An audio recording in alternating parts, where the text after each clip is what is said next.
Hello, in this video I'm going to take a look at Christopher Wren's early life and his start in architecture. Wren was born in 1632 in East Knoyle, a Wiltshire village north of Shaftesbury, where his father was rector of the parish church of St Mary. One of 9 children, he was the only boy to survive to adulthood. His mother died when he was just 2 years old. A year later, his father was appointed Dean of Windsor, and the family moved into a house within the castle walls beside St George's Chapel.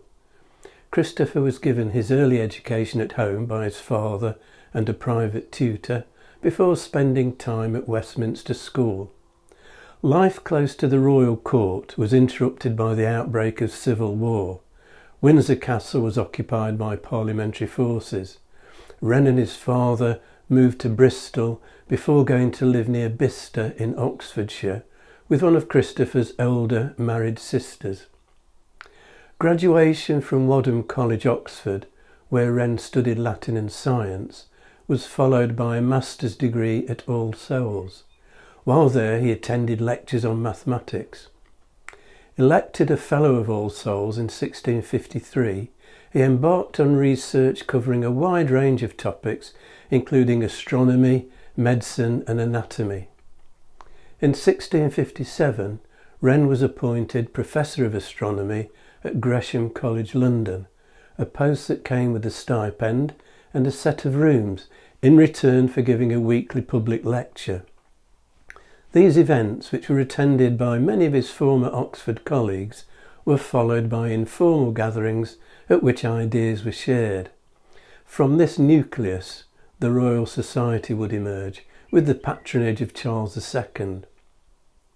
Although Wren had dabbled in architecture at Wadham, where he refurbished an observatory and adjoining meeting rooms, his first serious venture into the field wasn't until 1663, at the age of 31. The profession of architecture as we understand it today didn't exist at the time. This was still mainly a world in which master masons and master carpenters were heavily involved in designs, but it wasn't unusual for well-educated gentlemen to produce drawings, and Wren had become familiar with the works of the classical Roman architect Vitruvius and others during his time at Oxford.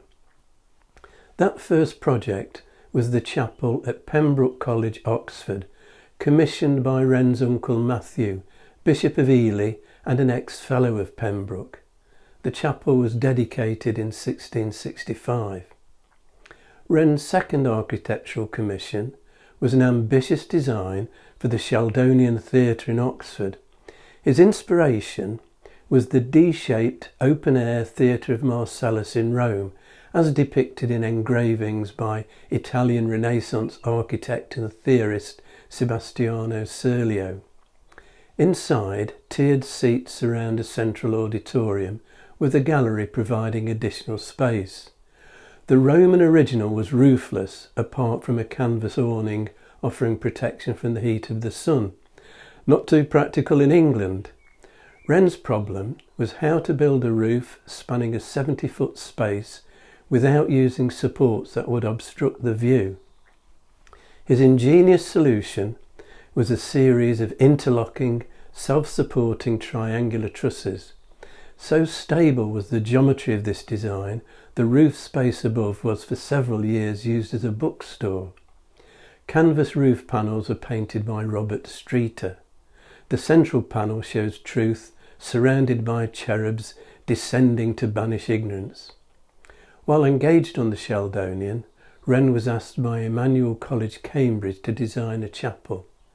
By this time, Wren's practical approach and skills as a draftsman had attracted the attention of Charles II, who in 1665 officially appointed Wren as advisor on the restoration of Old St Paul's. Work on this had begun under the direction of Inigo Jones for Charles I, but was interrupted by the Civil War, and the building was deteriorating rapidly after 2 decades of neglect. Later that year, with London ravaged by plague, Wren spent several months in Paris, taking advantage of the opportunity to study French Renaissance and Baroque architecture. and while there he had several meetings with Gian Lorenzo Bernini, the most famous architect of the day. The Church of the Val de Grace and the Sorbonne Chapel with their domes proved of particular interest and clearly influenced his later work when leading the rebuilding of London after the Great Fire would confirm architecture as his career. Without the Great Fire, it could easily have been astronomy or another scientific field on which he concentrated. Next time, I'm going to take a look at more of the surviving city churches rebuilt under Wren's direction. If you've enjoyed this video, hit the like and subscribe buttons and click on the notification bell to be informed when the next video is available, or you can subscribe by clicking on the rose window over my shoulder.